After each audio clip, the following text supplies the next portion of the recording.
अच्छा, अब हम बात करते हैं splitting of the second heart sound. अच्छा, now we know that the S1 is produced at the beginning of systole and it shows the closure of the AV valve. ठीक है, closure of the valve basically produces the sound unless there is a stenosis, तो stenosis will produce the sound, the opening of the valve, otherwise the closure of valve produces the sound. ठीक है, so इसके अलावा जो भी sound होंगे वो abnormal sound होंगे। तो अब S2 जो है वो closure of the semi lunar valves की वजह से होता है। एज वी नो कि एवी वेल्व भी दो वेल्व होते हैं, एक वेल्व नहीं है। इट्स जो है mitral and the tricuspid valve, and S2 भी दो valves हैं, one is aortic and other is pulmonary। ठीक है, we all know that। ठीक है, तो अब नॉर्मल स्प्लिटिंग क्या होती है? नॉर्मल स्प्लिटिंग ये होती है कि जब हम जो है इंस्पायर करते हैं, व्हेन वी इंस्पायर, ठीक है, तो होता ये है कि ड्यूरिंग इंस्पिरेशन जो है, जो हमारा थोरेसिक प्रेशर है वो नेगेटिव हो जाता है। ठीक है, and this negative pressure pulls the blood from the venous return. ठीक है, and it increases the output from the right heart. Get the point? जब हम इंस्पायर करते हैं, सब डीपली इंस्पायर करो। ठीक है, so it creates a negative pressure in the thorax and it pulls more blood towards the right heart. ठीक है, जिसकी वजह से राइट हार्ट के जो पल्मोनरी वेल है उसको बंद होने में थोड़ा सा देर हो जाती है then the aortic valve. This is called the normal splitting of the second heart sound which occurs during the inspiration. Is this clear? Expiration में नहीं होगी ये स्प्लिटिंग। ठीक है, इसमें क्या होगा, एओर्टिक कंपोनेंट जो है वो पल्मोनरी कंपोनेंट से पहले जो है क्लोज हो जाएगा। This is the normal splitting. ठीक, अच्छा, अब हम आ जाते हैं कि कौन कौन सी कंडीशन है जिसमें किस किस तरह की स्प्लिटिंग होती है। एक है वाइडनिंग ऑफ स्प्लिट, कि ये स्प्लिट हो रहा है मगर ये स्प्लिटिंग जो है ना बहुत वाइड हो गई है, यानी ये ज्यादा जो है ना वाइडर स्प्लिटिंग हो रही है नॉर्मल से। दूसरा, स्प्लिटिंग फिक्स्ड हो गई है। ठीक है, यानी कि इंस्पायरेशन में भी हो रही है और एक्सपायरेशन में भी हो रही है। ठीक है, और तीसरा, पैराडॉक्सिकल स्प्लिटिंग हो रही है। मींस के हमने कहा नॉर्मली क्या होता है, एओर्टिक को पहले क्लोज होना चाहिए, पल्मोनरी को बाद में होना चाहिए। पैराडॉक्सिकल का क्या मतलब है कि पल्मोनरी पहले क्लोज हो रहा है और एओर्टिक बाद में हो रहा है। तीन सिचुएशन समझ में आ गई? Yes ma'am. ठीक है, अब हम आ जाते हैं वाइडनिंग ऑफ द स्प्लिट। ठीक है, अब वाइडनिंग का क्या मतलब है, स्प्लिटिंग हो रही है उसी तरह हो रही है कि एओर्टा पहले क्लोज हो रहा है, एओर्टिक वेल, और पल्मोनरी बाद में हो रहा है, लेकिन वो स्प्लिट वाइड हो गया है। ये किस सिचुएशन में होगा? ये सिचुएशन में होगा जब जो है पल्मोनरी वेल जो है वो एओर्टा से नॉर्मल से ज्यादा देर से बंद होगा। एग्री? समझ आती है बात? अगर मैम पल्मोनरी वेल थोड़ा पल्मोनिक वेल डिले, बंद होगा लेट या स्टेनोसिस होगी उसमें? देखो, अभी अभी अंडरस्टैंड पहले करने की कोशिश करो ना, कि मतलब उस वो डिले कर रहा है। ठीक है, ओके स्टेनोसिस भी मैम। क्या करेगा, एम्पटिंग को डिले करेगा ना बेसिकली। यस। ठीक है, मैं अभी अभी कॉन्सेप्ट बनाने की कोशिश कर रही हूँ कि अभी हो क्या रहा है कि there is a delay in the अच्छा चलो इसको हम इसका there is a delay in emptying of the right ventricle. ये कर लेते हैं, that is the more appropriate. ठीक है, अब that delay could be due to the right bundle branch block. अब राइट बंडल ब्रांच ब्लॉक में होगा क्या? ठीक है, what is right bundle branch block? Right bundle branch block का मतलब ये है कि वो तारें जो राइट वेंट्रिकल को करंट दे रही हैं कॉन्ट्रैक्ट करने के लिए, वो ब्लॉक है। तो राइट वेंट्रिकल को राइट बंडल ब्रांच से करंट नहीं मिल रहा। ठीक है, तो लेफ्ट बंडल ब्रांच क्या करती है, अपना करंट पूरा करके राइट को भी सप्लाई करती है, जिससे क्या होता है, राइट को करंट देर से मिलता है। जब उसको करंट देर से मिला तो वो कॉन्ट्रैक्ट भी देर से करेगा। ठीक है, सिमिलरली जब पल्मोनरी स्टेनोसिस है तो राइट वेंट्रिकल की एम्पटिंग भी डिले होगी। तो पहले ही जो है वो पल्मोनरी वेल देर से बंद हो रहा था, अब क्या होगा, एम्पटिंग और देर से और डिले होगी, तो उसको और टाइम लगेगा बंद होने में। ठीक है, this lead to the widening of the split. Is this clear? Ma'am ये सारे जो कंडीशन है ये S2 साउंड में प्रोड्यूस होती है? S2 ऑब्वियसली, जो देखो वो देखो, ये ये स्प्लिटिंग वाइडनिंग हो ऑफ ही द एस, देखो S2 स्प्लिटिंग। की ही स्प्लिटिंग हो रही है ना। स्प्लिटिंग हो किसकी ओके रही है? मैम। S2 की हो रही है ना, तो S2 की स्प्लिटिंग वाइड हो S2 की। जाएगी। जी मैम ठीक है, जो आपने कहा। अब नॉर्मली आपने पैराडॉक्सिक का कहा क्या? था कि स्प्लिटिंग होती है। और कब होती है? नॉर्मली इंस्पायरेशन में हो रही है, ठीक है। इसमें क्या हुआ? वाइडन स्प्लिट हो गया। क्लियर? ठीक है। अच्छा, अब हम आ जाते हैं पैराडॉक्सिक स्प्लिटिंग पे। पैराडॉक्सिक का क्या मतलब है कि पल्मोनरी को बाद में बंद होना चाहिए, उसकी जगह एओर्टिक बाद में बंद हो रहा है, ठीक है। सो ये पैराडॉक्सिक कैसे होगा? कंडीशन उल्टी कर दो, पल्मोनरी की जगह एओर्टिक को स्टेनोज कर दो और राइट की जगह लेफ्ट बंडल ब्रांच ब्लॉक कर दो।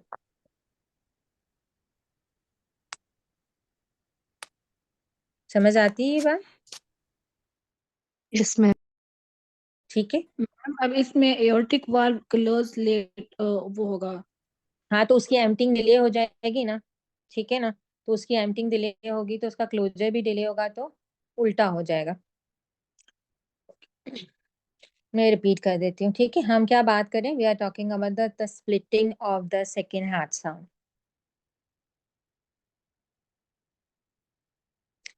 यस। अगर जो है देखो, नॉर्मल स्प्लिटिंग क्या हो रही है कि जब हम इंस्पायर करते हैं, ठीक है, तो इंस्पिरेशन के अंदर जो है, अच्छा आप लोग सब इंस्पायर करो डीपली और अपनी पल्स चेक करो, और फिर एक्सपायर करो, अपनी पल्स चेक करो, मुझे बताओ कि आपकी पल्स पे इंस्पायरेशन का क्या इफेक्ट हो रहा है।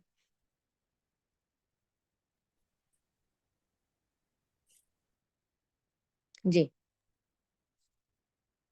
मैम अपनी मेरी तो रेडियल पल्स पे बढ़ रही है।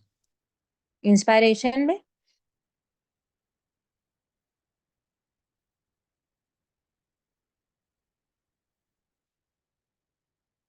मैम पल्स कब नहीं होती इंस्पायरेशन में? मेरी तो मुझे कम फील हो रही है। देखो किसको कम फील हो रही मुझे है। नॉर्मल लग रही है। एक्सपायरेशन में बढ़ रही है। जी, किसकी इंस्पायरेशन में बढ़ी है, किसकी एक्सपायरेशन में बढ़ी है? मैम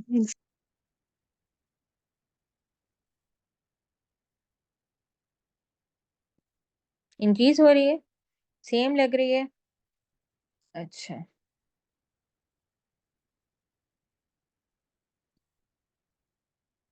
अच्छा चलो सही। अच्छा चलो, इसको होल्ड करो, अभी ये सबका अलग अलग अलग अलग वो आ रहा है। इंक्रीज हो रही है, ओके।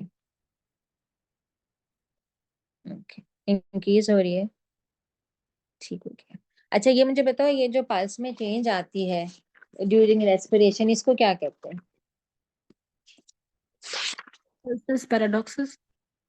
Pulses paradoxus. ये इज नॉर्मल और एबनॉर्मल? एबनॉर्मल नॉर्मल पता है। मैम बताओ। मैम ये नॉर्मल था ना। हम्म। मैम ये नॉर्मल है। ये नॉर्मल है, इसको कहते हैं abnormal. Sinus. This is sinus rhythm. This is sinus rhythm ना। इंस्पायरेशन एंड एक्सपायरेशन जो है, इट चेंजेस द पल्स, ठीक है।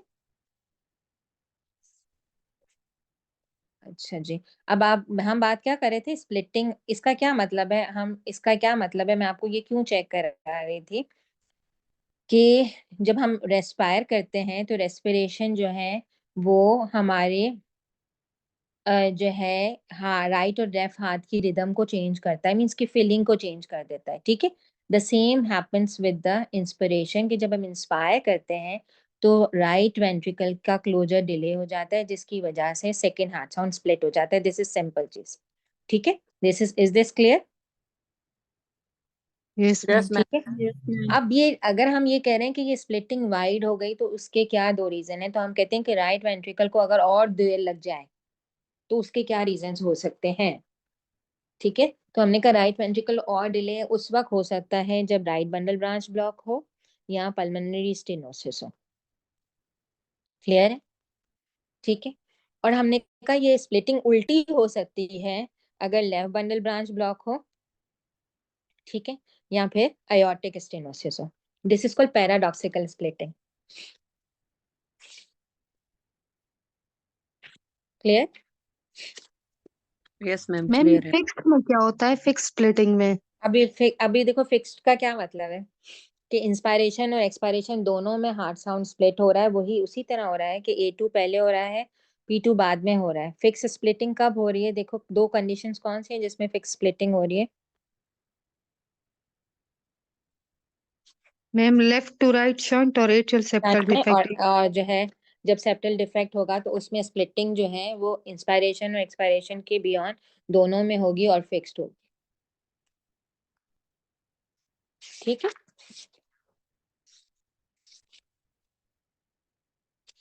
पैराडॉक्सिक का मतलब होता है उल्टा।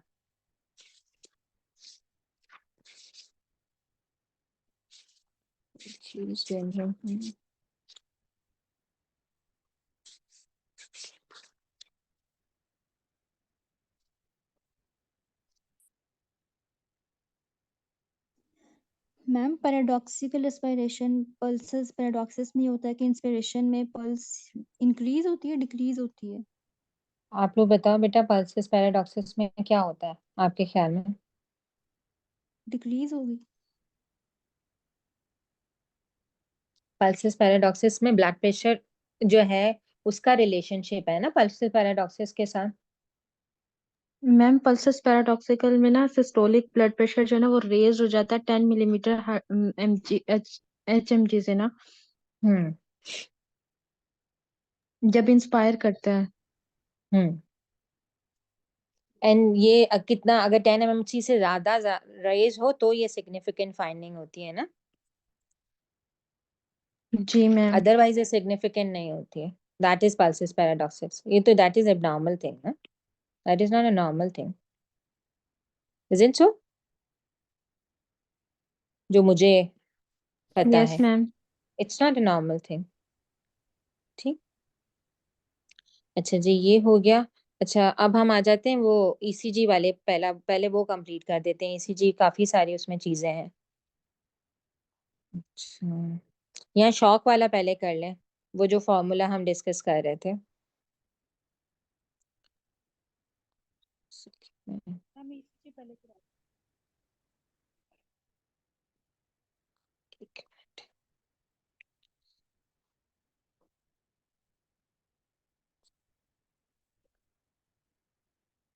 अब देखो, मेन फॉर्मूला ये है मीन आर्टियल प्रेशर का। ठीक है, इसको बस जल्दी जल्दी हम कर लेते हैं। Mean arterial pressure is cardiac output into TPR. ठीक है, और कार्डिक आउटपुट जो है वो एक्चुअली है heart rate into stroke volume. ठीक है, स्ट्रोक वॉल्यूम क्लियर है। तो बेसिकली मीन आर्टियल प्रेशर कैसे मेंटेन होता है कि अगर कार्डिक आउटपुट कम हो रहा है, जो आप लोग जो जिस चीज को लेके कंफ्यूज हो रहे हो, तो मीन आर्टियल प्रेशर के पास देखो, mean arterial pressure is cardiac output into TPR. Please अब इस चीज को अंडरस्टैंड करना। ठीक है, अब अगर cardiac output due to any reasons कम हो रहा है तो मीन आर्टियल मेंटेन करने के लिए कौन सा तरीका बच जाता है कॉम्पनसेशन में? TPR ma'am. TPR TPR. Increase. ठीक है, टीपीआर इंक्रीज करके ही वो मीन आर्टियल प्रेशर को मेंटेन कर पाएगा। समझ आई बात? अब फॉर एग्जांपल कि किसी को कार्डियोजेनिक शॉक हुआ है, हार्ट अटैक हुआ है। ठीक है, अब cardiac output is the split of heart rate into stroke volume. ठीक है, मल्टीप्लाई बाय टीपीआर। अब मीन आर्टियल प्रेशर मेंटेन करने के लिए स्ट्रोक वॉल्यूम तो कम हो गया है, उसको अटैक हुआ है। अब क्या तरीका बचता है मीन आर्टियल प्रेशर को मेंटेन करने के लिए? To increase the TPR. Increase TPR, और वो साथ में क्या कॉम्पनसेट करने की कोशिश करेगा कि टेकिकार्डियाज हो और हार्ट रेट भी तेज तेज हो, जितना भी हो सकता है एटलीस्ट वो कार्डियक आउटपुट को मेंटेन करे। समझ में आई बात? ये दिस इज द फॉर्मूला। कितने लोगों को ये बात समझ आती है?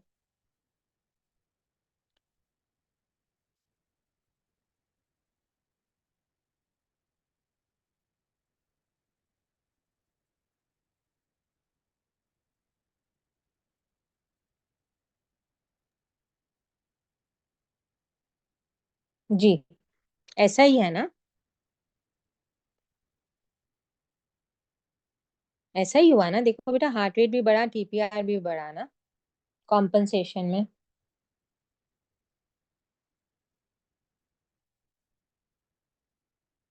क्लियर है ये चीज? अच्छा, अब देखो, अगर ये कार्डियोजेनिक शॉक है, ठीक है, तो इसमें भी कार्डियक आउटपुट अफेक्टेड है। ठीक है, अगर ये डिस्ट्रीब्यूटिव शॉक है तो इसमें भी कार्डियक आउटपुट अफेक्टेड है। ठीक है, अगर ये ऑब्स्ट्रक्टेड अगर ये सॉरी डिस्ट्रीब्यूटिव शॉक है तो उसमें टीपीआर अफेक्टेड है, अगर ये ऑब्स्ट्रक्टेड शॉक है तो उसमें भी कार्डियक आउटपुट अफेक्टेड है। ठीक है, तो दूसरा मैकेनिज्म उसको कॉम्पनसेट करेगा। जो चीज अफेक्टेड है ऑब्वियसली वो चीज कॉम्पनसेट नहीं कर सकती, वो तो खुद बीमार है ना, तो उसका पैरेलल जो सिस्टम होगा वो उसको कॉम्पनसेट करेगा ताकि आर्टीरियल प्रेशर्स मेंटेन हो। सो बेसिकली ये दोनों मिलके काम करते हैं to maintain the mean arterial pressure. When one get injured, the other try to overcome it. Clear है ये चीज?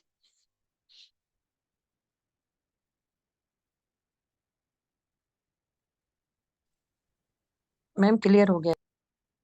ठीक है, ओके।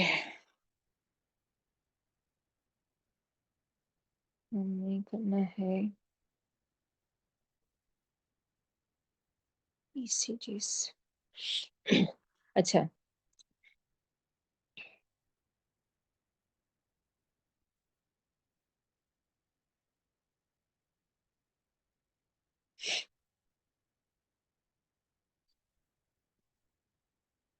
अच्छा, अब अगर हम नॉर्मल ECG देखें, ठीक है, मैं एक नॉर्मल ECG से ही आपको दिखा देती हूँ क्योंकि ये तो फर्स्ट ईयर के स्टूडेंट्स के लिए होती है। तो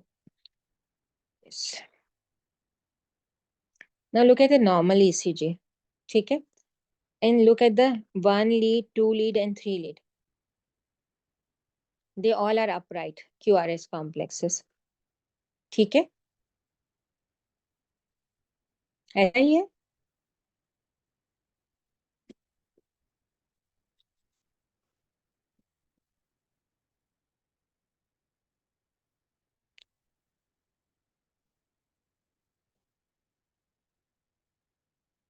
ठीक हो गया। अब now you look at the AVR. Downward. ठीक है, AVR is downward. The reason being, देखो अब ये लीड करती क्या है बेसिकली, ये हमने 12 लीड्स लगाई हैं, ये करती क्या है ये 12 Leeds. Why we need to have 12 leads to record the ECG? The reason why we need so many leads?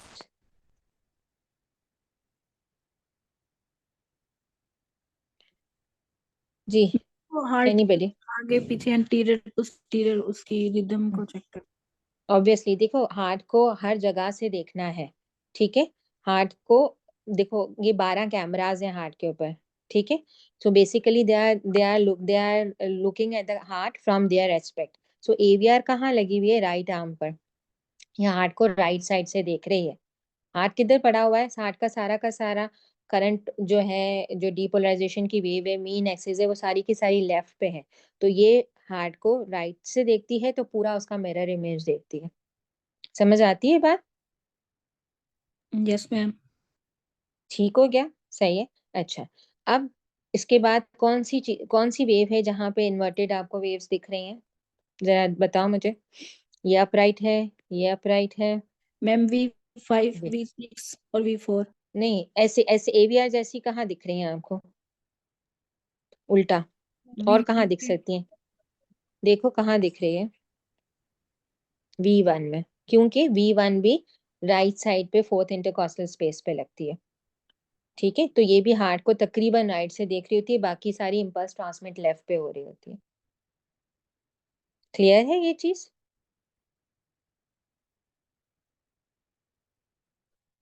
V1 V2 usually V2 left पे होती है, V2 अपराइट हो ही जाती है। V1 जो है वो जो है उसमें जो है आपको एस वेव बड़ी मिलती है यूजुअली।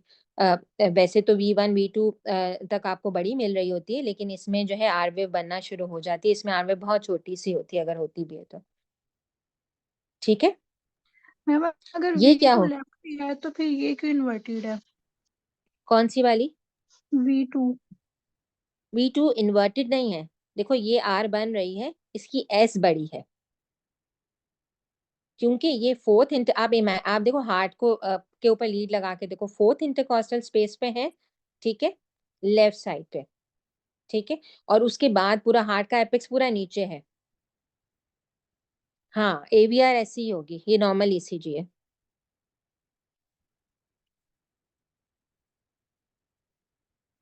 ठीक है, सही। अब आप देखो, आपको जो चेस्ट लीड्स है इसमें क्या दिख रहा है, एक चीज देखो।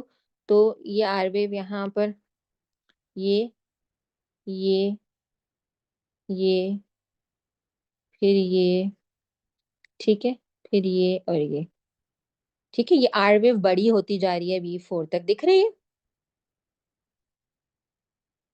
V3 के अंदर ना S और R बराबर होती है तकरीबन, ठीक है। This is called the progression of R wave in chest lead. This is called the progression of R wave in chest leads, ठीक है। मैम V4 में लंबी होके V6 में दोबारा क्यों छोटी हो गई है? हाँ, अब मुझे बताओ, V4 में लंबी होके V5 और V6 में फिर छोटी हो गई है। अब देखो V5 और V6 की प्लेसमेंट देखो, ये तीनों फिफ्थ इंटरकॉस्टल स्पेस में है, ठीक है। ये मिड क्लेविकुलर लाइन में है, जहाँ पे हार्ट का पूरा एपेक्स है। ये एंटीरियर एक्सिलरी लाइन में है, ठीक है, और ये है मिड एक्सिलरी लाइन में। अब क्या होगा, ये हार्ट के पास से थोड़ी सी हट गई है, पीछे की तरफ, नीचे की तरफ हो गई है। समझ आती है बात? लेटरल साइड तो इसलिए आर वेव इनकी थोड़ी सी छोटी हो गई, ठीक है। अब हम एक्सिस डेविएशन कैसे देखते हैं, अब आपको यहाँ समझ में आ गया। देखो ये सारी ऊपर है, मैं आपको वेक्टर तो अभी नहीं, मतलब वो आपके स्कोप के बियॉन्ड है, मैं वेक्टर से तो आपको नहीं बताऊंगी कि किस तरह देखते हैं, लेकिन आपको ये समझ आ गई ना, ये तीनों ऊपर है, ठीक है। अच्छा जी, अब हम एक ECG देखते हैं, कि ये नहीं देखते, पहले ये देखते हैं। मैम एक बात पूछनी थी मैंने। जी जी। मैम जो हम ईसीजी कर रहे होते हैं उसमें हम 3 जो है वो लिम्ब लीड्स लगा रहे होते हैं और बाकी 6 जो हम्म चेस्ट लीड्स लगा रहे होते हैं, हम्म टोटल तो 9 हम्म होती हैं। लेकिन जो हम्म हमारे पास ईसीजी आती है उसमें हमने मतलब वो 12 उसमें होती है, 12, 12 हाँ जी। वो तो कैसे? वो ऐसे होती हैं कि जो आप राइट आर्म पे जो लीड लगा रहे होते हो ना, उसमें लीड जी 1 का नेगेटिव टर्मिनल होता है अंदर वायर के अंदर, ठीक है, और ठीक AVR का ऑगमेंटेड लीड होती है। तो वो आपको ऊपर से एक वायर दिख रही होती है, अंदर उसमें बहुत सारी वायर्स होती है, ठीक है। ठीक है। और जब आप लेफ्ट आर्म में लगाते हो, तो लेफ्ट आर्म के अंदर आपके पास जो है लीड 3 की भी लीड होती है, नेगेटिव आर्म, ठीक है। आपके पास जी लीड 1 का पॉजिटिव आर्म भी होता है, और आपके पास AVL का भी ऑगमेंटेड आर्म भी होता है, तो वहां 3 होती है, इस तरह से होती ठीक है। तो ऊपर आपको एक दिख रही होती है, उसके अंदर वायरिंग होती है, क्योंकि लीड जो ये लिम्ब लीड्स है ना, ये बायपोलर है, इनके जी मैम दो दो पोल्स होते हैं। ये ऑगमेंटेड है, इसका एक एक पोल ही होता है। ये विथ रेफरेंस टू मशीन होते हैं 0, ठीक मैम, थैंक ठीक हो गया। अच्छा, अब आप देखो, ये नॉर्मल ECG है, जिसमें ये भी ऊपर है, ये भी ऊपर है, और ये भी ऊपर है, ठीक है। अब ये ECG आप देखो, इसमें क्या हुआ है, लीड 1 को क्या हुआ है, और इसमें देखो लीड 3 को क्या हुआ है। डाउनवर्ड हो गई। लीड 1 यहाँ डाउनवर्ड हो गई है, ठीक है। और अगर हम लीड 1 और लीड 3 को ऊपर नीचे रखें, तो ये दोनों मीट करती हैं, एक दूसरे से मिल रही हैं, यस। ठीक है। और यहाँ पे अगर हम देखें, तो लीड 3 नीचे चली गई है नाराज होके, और ये दोनों आपस से एक दूसरे से दूर हो गई है, लीव,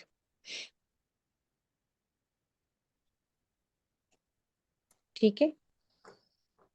यस, ठीक है। अब कैसे निकालते हैं, उसके पीछे पूरी वेक्टर है, ठीक है। वो हमारा स्कोप नहीं है, कभी तुम लोग का पढ़ने का दिल हो तो मैं तुम लोग को समझा दूंगी कि हम इसका वेक्टर कैसे निकालते हैं, कि मैं आपको एग्जैक्टली ये बता सकते हैं हम कि इस अगर इतने एंगल पे ये वेक्टर बना है तो कितनी एक्सिस डेविएशन है, but that is not our scope of lecture, ठीक है। तो जो लीव है, यानी 1 ऊपर है और 3 नीचे चली गई है, this shows the left axis deviation, ठीक है। और जो मीट है, this shows the right axis deviation, ठीक है। अब समझना ये है कि एक्सिस डेविएशन, देखो ये हमने वेक्टर्स निकाले हुए हैं, देखो मैं आपको सिर्फ एक बता रही हूँ कि ये देखो 1 नीचे है, 3 ऊपर है, तो अगर ये एक दूसरे के ऊपर रखेंगे तो ये मीट है, अच्छा, डिग्री भी निकालने आई हुई है जी शरीफ, डिग्री भी निकालने आई हुई है आप लोगों को? नहीं मैडम, एक क्वेश्चन बता। 120 डिग्री वाला, तो मेरे ख्याल से लेफ्ट एक्सिस डेविएशन वाला है हाँ, तब। ये वन अब देखो मैं आपको बताती हूँ नॉर्मल एक्सिस डेविएशन और उसके। अच्छा जी, देखो ये जो है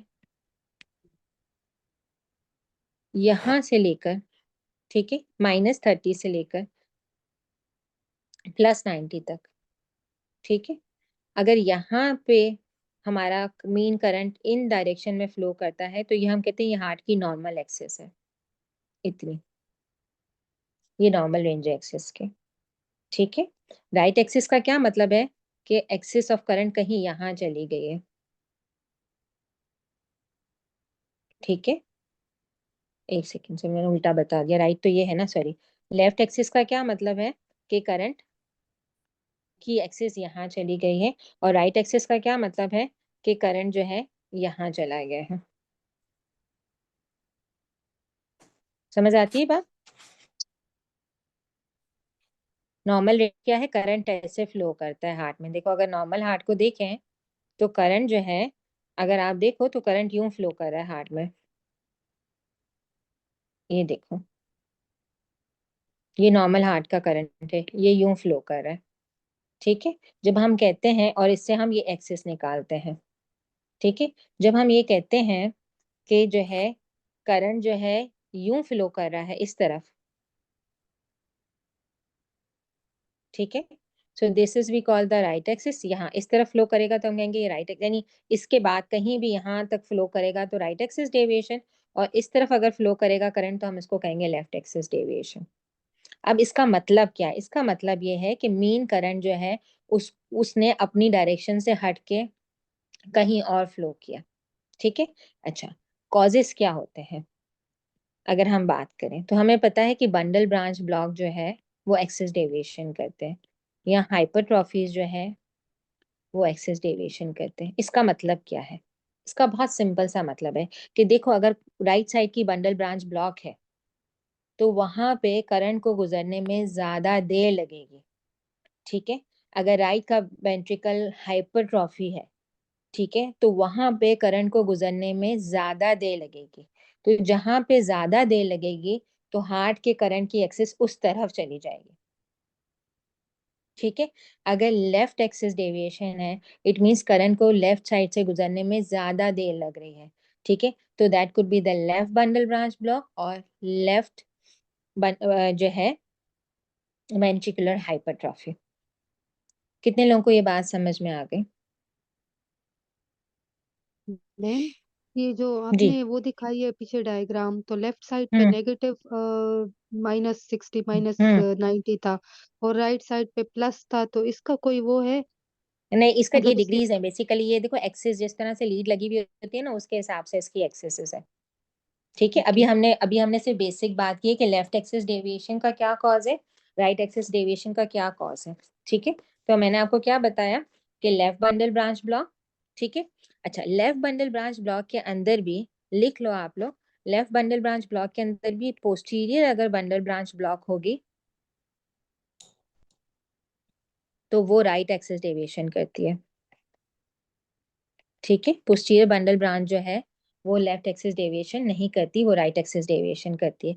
सिमिलरली जो है अगर लेफ्ट साइड का MI होगा, ठीक है, तो वो राइट एक्सिस डेविएशन करेगा, और राइट साइड का MI होगा तो वो लेफ्ट एक्सिस डेविएशन करेगा।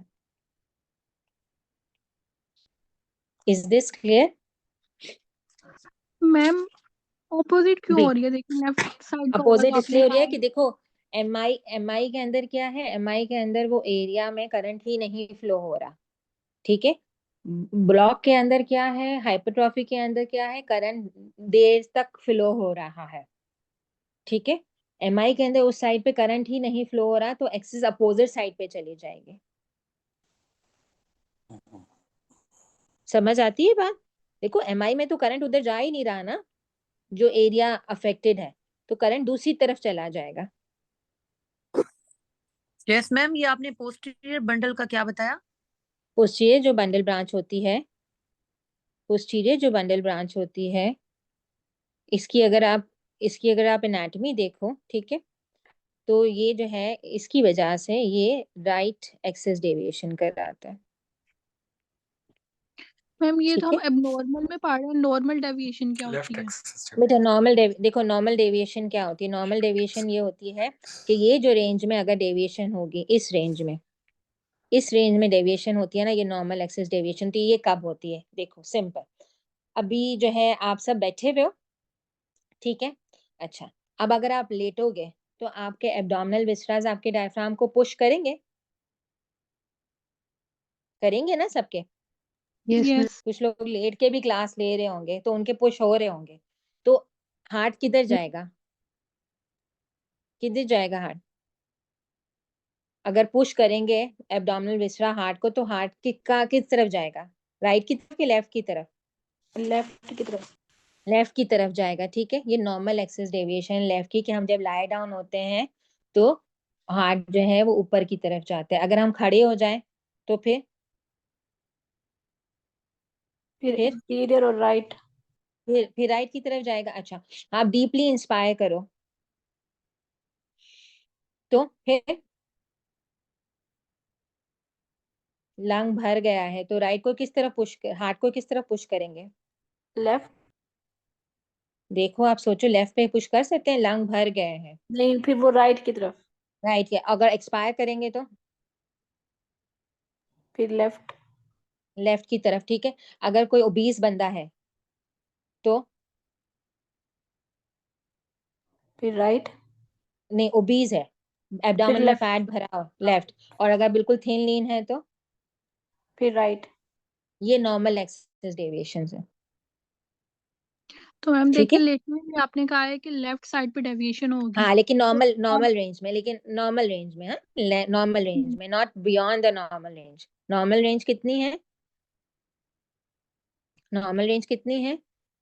ये नॉर्मल रेंज है, मैम ठीक है। 20 -30 तक भी देते हैं, लेकिन -30 नॉर्मली देखा जाए तो -30 लेफ्ट का एक्सट्रीम ही है, मींस लेफ्ट शुरू हो चुकी होती है, ठीक है। लेकिन ये जो है ना नॉर्मल रेंज कंसीडर की जाती है, -30 से लेकर +90 या 100 तक, ये नॉर्मल रेंज है। और हमारी एक्सिस जो है वो आप जो है वो डेविएट होती है अगर हम अपनी पोजीशन चेंज करें तो। ठीक हो गया? सो शिफ्ट, डीप एक्सपायर करेंगे, लाई डाउन करेंगे, ओबीज है, ये सारे लेफ्ट एक्सिस के कॉजेज है। नॉर्मल एक्सिस डेविएशन, नॉर्मल में एंगुलेटेड हार्ट है ना, हार्ट इज एंगुलेटेड, ठीक है, that's why this deviation occur. Ma'am inspire करेंगे स्टैंड जी। जी प्लस बेटा। 90 के बाद फिर राइट बंडल ब्रांच। हाँ, अब आप कैसे डिफरेंशिएट करोगे कि राइट बंडल ब्रांच है? अब सवाल यहाँ पे पैदा होता है कि ये राइट बंडल ब्रांच है या ये राइट वेंट्रिकुलर हाइपरट्रॉफी है, ठीक है। मसला यहाँ पे क्रिएट होगा ना, स्कीमिया है वो तो हमें फौरन ही पता चल जाएगा ना। इन दोनों में डिफरेंशिएट करना है ना, राइट बंडल ब्रांच है या राइट वेंट्रिकुलर हाइपरट्रॉफी है।